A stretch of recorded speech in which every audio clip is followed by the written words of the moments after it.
Well, Taco, we get to talk about it. We get to see it all unfold here, especially as we likely will tune in with more of a contested early game. So last game, early on, Miro and Cooper were highly contested, but they finished the threat quickly.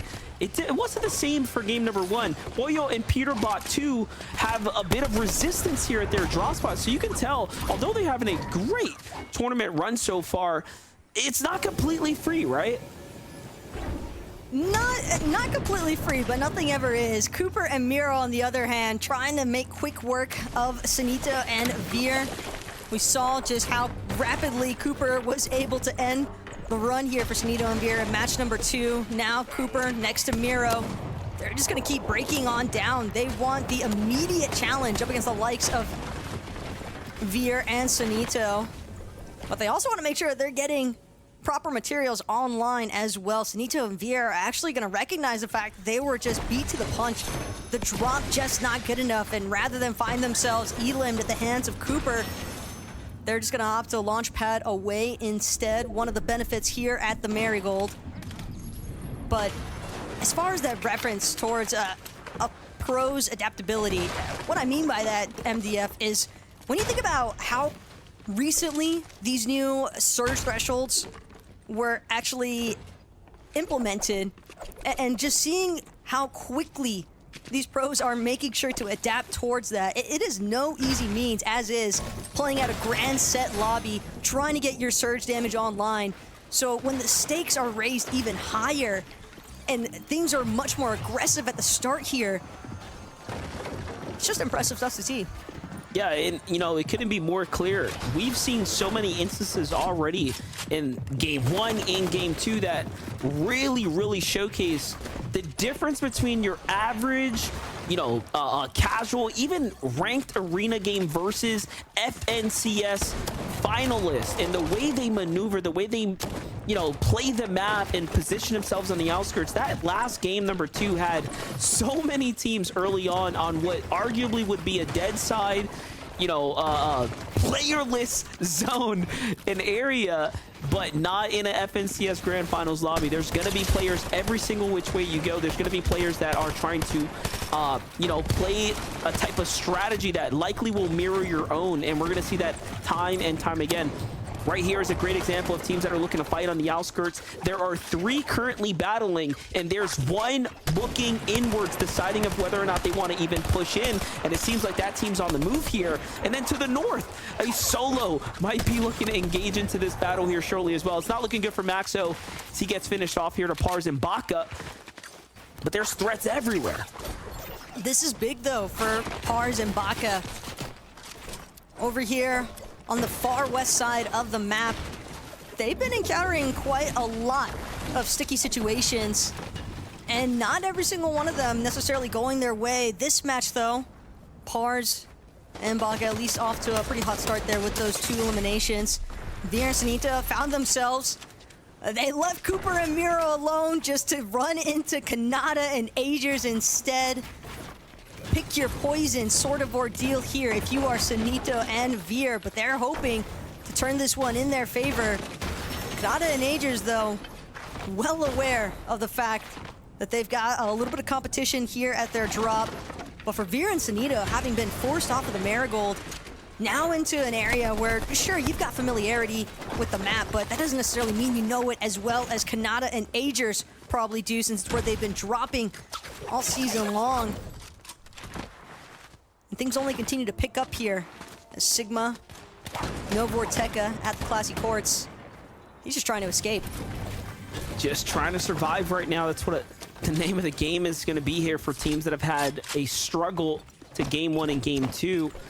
And like we continue to mention, day 1 is, of course, important to setting up your foundation for becoming the champion of the first FNCS, you know, of the year. However, day 2 is so much more important to perform even better or just as good, because the points are worth 1.5 times as much. It's almost like not necessarily a comeback mechanic, but a true mechanic to solidify the momentum if you can keep it. Looking at the standings here, Peterbot and Boyer are leading here in 6th so far. All in all, one of the first teams to crack that triple-digit point. And Cam and Aminish, another team that we haven't covered too much of or really have spoke about their strategy, have seemingly found themselves in a very consistent flow so far. Yeah, Cam and Aminish just waiting things out for these Legion Tower grunts to spawn in so they can look to try and secure that forecast key card. But for Peterbot and Pollo, I saw Baka and Pars off in the horizon. Would almost expect that it's because of the fact Baka and Pars very likely going to challenge Peterbot and Pollo for the forecast tower that spawns a little bit east of Reclaim Villa.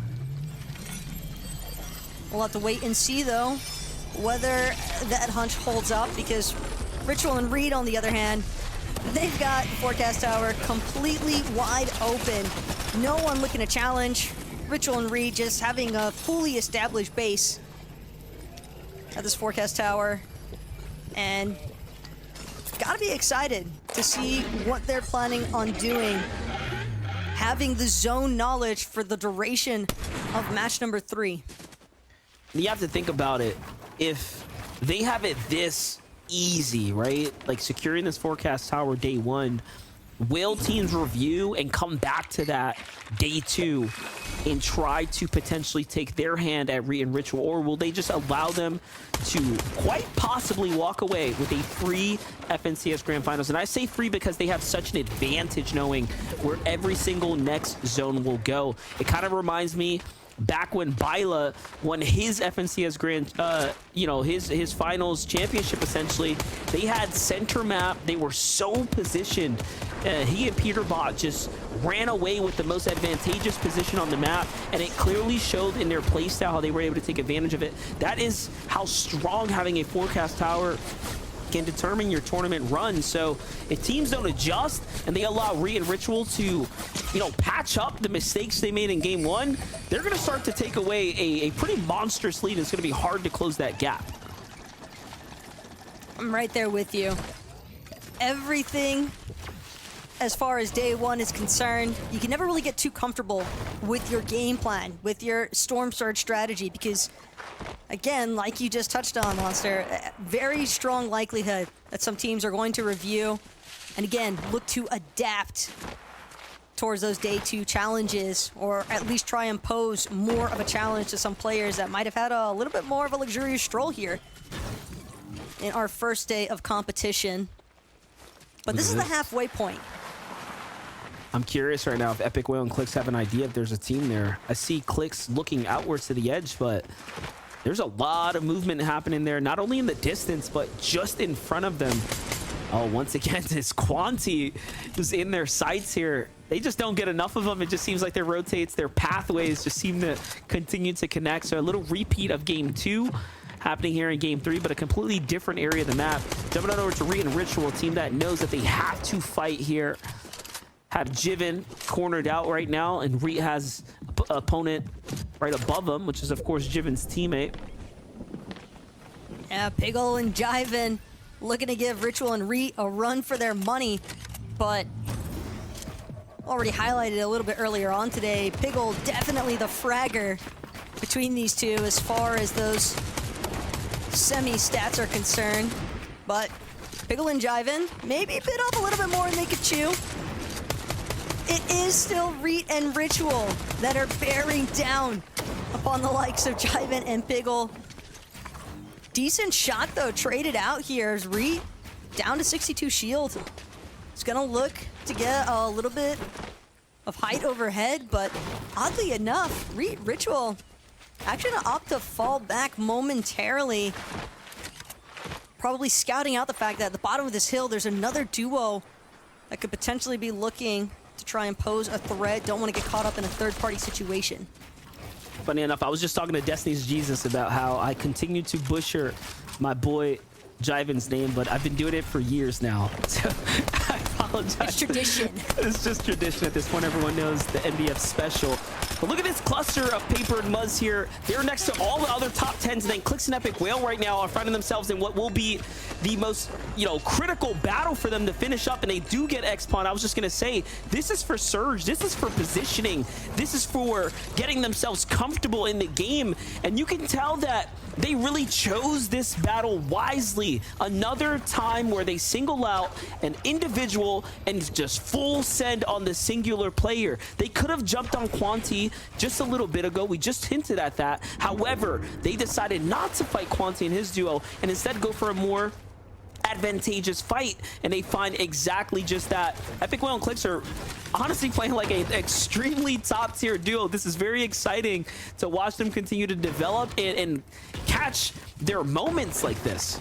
Oh, what's even more impressive though about what Clix and Epic are accomplishing here today is you have to factor in this was a duo that didn't even get to practice the new Surge thresholds, because you have to remember when it was first optioned for a method of practice, it was in the Duo Cash Cup, right? Clix and Epic, they didn't qual for that. And yet, still here today, they are showcasing that they were still able to develop a strategy aside from that being a problem, because so many players would love to get a little bit of set lobby practice. Even if it's not the grand set lobby, it's still set lobby practice, especially for such a massive change like the Surge thresholds having been impacted.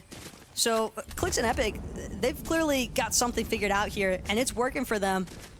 We're just gonna have to hope that this isn't a caster's curse building in the process. Well, so do Cooper and Miro here. They've jumped up roughly 45 spots from game 1 to game 2, putting themselves right up at the top of the totem pole here. They're in 8th here on the tournament standing so far as we start leaning into game 3, and it's exciting to see them actually catch their footing. And same thing for Day and Redux, who were some of the first teams eliminated game 1 and game 2, and now they're actually starting to make their way into a mid-game. You can never really count Day out. Can't forget he's had so many extreme moments of greatness. Redux is a competitor who's been around for a very long time. Slowly has been working his way up into the top tier echelon of teammates and playing with better and better duos season after season. This is his time to prove something big. They can't allow themselves to get pushed over the way they did in the upper and lower brackets. They have to continue to truly turn up. Day and Redux, a little bit of problem here posed by Higher and Raze. The longer this engagement takes, the easier it's going to be for another team to potentially play spoiler alert to both of these duos. Day and Redux likely well aware of the fact that they're probably drawing in more company.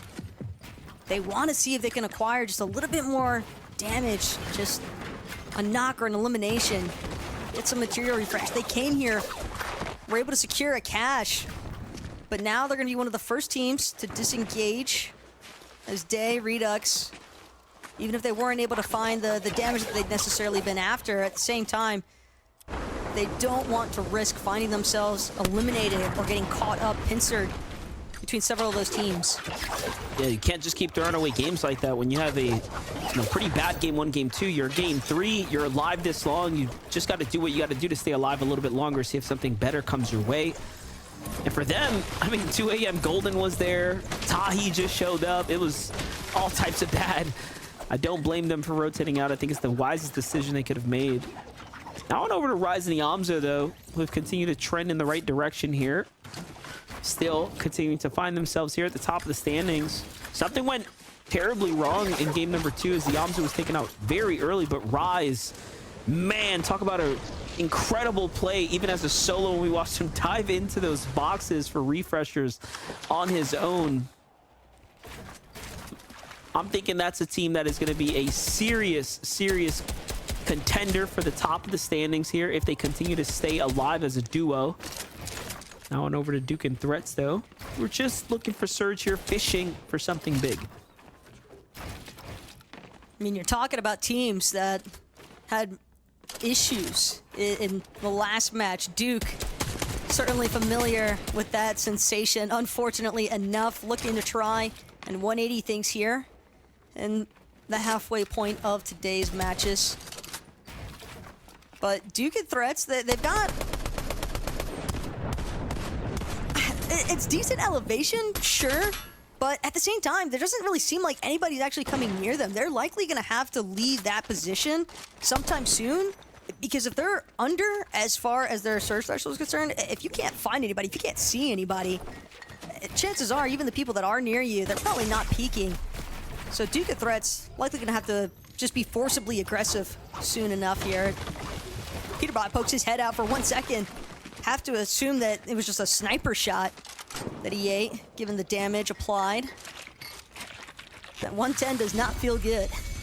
I just saw a huge elimination too happen in the feed where Ritual seemingly took on Cam. Don't forget, Cam and Aminish sleeper duo was sitting at the pretty highly, pretty respectably on the standing after those first 2 games. So to get a little update there shortly, but Cold and Acorn right now have Edgy and Tavern here just next door. So much history between Acorn, Edgy, and all the other teams that have accolades on the West, but nothing's gonna turn out from this here. Hold up, little engagement here. Nada and Agers though. It's gonna be Veer coming out on top for that one. But again, as things start to pick up, some of these teams rotating north, Reckless Railways can recognize the fact there's going to be a little bit of congestion one more time, building up towards that south side. All these teams looking to escape Reckless Railways, potentially getting held up even by some of these players here on top of the Rift Island. Could be looking to take some shots downwards. Peterbot Pollo, they're actually below as far as their damage threshold is concerned. Probably won't be long here. That's why we see it's not desperation necessarily when it's Peterbot. He's always this aggressive, but he will get punished for it. When you go for those super direct challenges, it's not always a guarantee that you're going to come out on top here. We just love to see, you know, the history clash head-to-head here. Pollo, Peterbot, and then on the other side, Baila is the team that's contesting here alongside Quanti. All of these teams, not only once and previous, of course, ex-teammates, but now on the other side of the fence going head-to-head, toe-to-toe. And just on the other side, you have Cooper and Miro listening to everything that's going down right now. What a dangerous Rift Island if we've ever seen one. And Peterbot and Pollo, little do they know, have their work cut out for them. They stick around here a little too long, and it's Miro and Cooper end up getting a fair share of the defense here from Pollo so far. But the zone's revealed itself. They're definitely going to have to roll out of here shortly. It just seems like they don't want to be the first to go. The other problem, though, for Peterbot and Pollo looking kind of scarce there as far as his materials were concerned. Cold, getting pieced up, just using that grapple blade. Didn't get a chance to actually check the bush. And unfortunately, Cold inside of the box. Edgy Tavern from the bush to the box. It's kind of insane when you think of how fast they were able to break into Cold's box there. And it just doesn't stop. It's like they just had a small exchange against Edgy just moments ago, and they grapple bladed away. They just went off into the distance. Acorn and Cold had no idea they'd be lurking this far away in a completely different bush. It could have been any team that decided to rotate this way. And it's just unlucky now for Acorn, who's also below the surge, by the way. So this is going to be one of his only moments right here. One of the most critical times here to find some tags, while you have teams like Piggle here, like Jive In, who have wooden structures in front of them. Yeah, you just have to take these fights. It's just not going to get any easier than this. Not that this is an easy fight by any means for a solo to take on a set of professional players, but he does have something to look forward to, a slight advantage nonetheless there. And that's exactly what I'm talking about. The tags creep through the builds. The only thing Acorn's really got going for him is the fact that Jagveer definitely sandwiched next to his teammate LeBron between a solo in Acorn and a duo in Piggle and Jiven. But at least for right now, LeBron and Jagveer, they don't want to look to immediately challenge, and it's honestly kind of odd that a duo is this unwilling, this hesitant to try and engage with a solo. Hard pressed to believe that Acorn wasn't identified as a solo at least, but still, the damage that he applied was intimidating enough. Yeah, and you have to think about it. You have to think about they were in wood builds too, right? And in a very vulnerable position. So it's just showing you the lack of experience sometimes in these big lobbies. So look at this. Fully experienced Epic Whale jumps in and finds himself 2 for his troubles. 1 onto Boyo there and another in the low ground. Boyo and Peterbot cleaned up, wrapped up, and talking about experienced professional players. Acorn with the turn and burn here with all the pressure of the lobby on his back, continuing to press on to the neck here of Golden here. The pressure too hard to overcome right now. And just like that, he's still in the game here, earning points. That was Booga. That Acorn is just 180 pumping to the face, by the way. My Booga God. sees Acorn distracted, tries to prey upon him, instead gets his face ripped off for it. That is an absurdly insane shot there from Acorn. The fact that he came out on top and is able to extend the placement possibilities for Cold and himself, absolutely insane stuff there. We'll take a look at Epic Whale. We turn away, and he gets taken down there on the outskirts, but not before, of course, taking a bunch of players with him. At least it allows him to mitigate the blow to the standings that those implications are going to have for him falling a little too early here in this end game. However, Acorn is positioned on a pretty high spot here of this mountain, and it's going up and over. This is a great overall spot to be in right now, as he's going to have free opportunities to make the rotates, and also who is now likely his arch nemesis of the lobby. Edgy and Tavern are sitting up top. And look at this, Bold in the open, Paper and Muzz just walking around in the snow here, fearlessly trying to conserve material.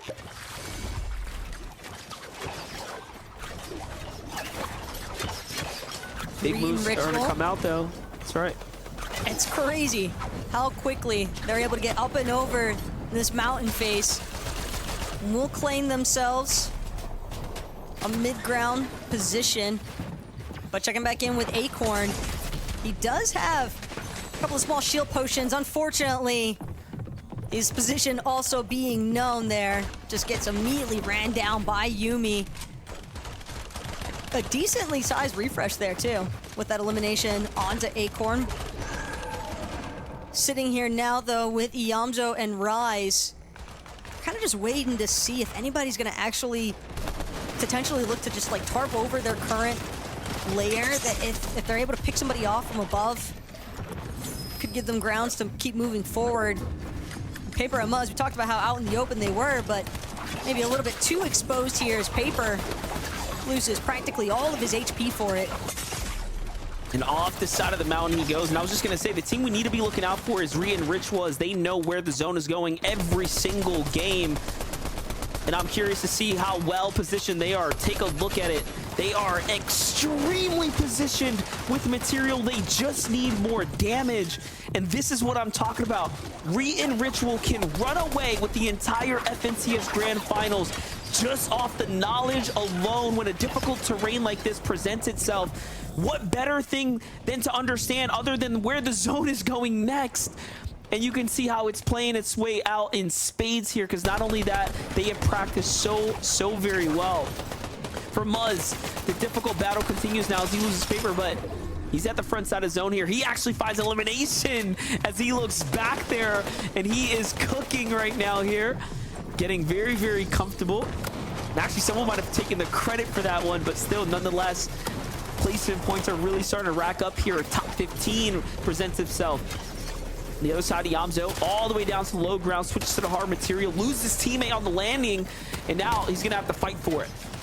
The problem that Iamzo and Rise just encounter is the fact that when you're using that grapple blade to try and tackle that frontside low, especially in a zone that's moving towards that downside of the elevation, it is just so difficult not to draw the whole attention of the lobby. We've got Byla sitting up way up above everybody else here, but Byla gotta have some Flowberry Fizz or a grapple blade, because it's only a matter of time before he gets chopped there.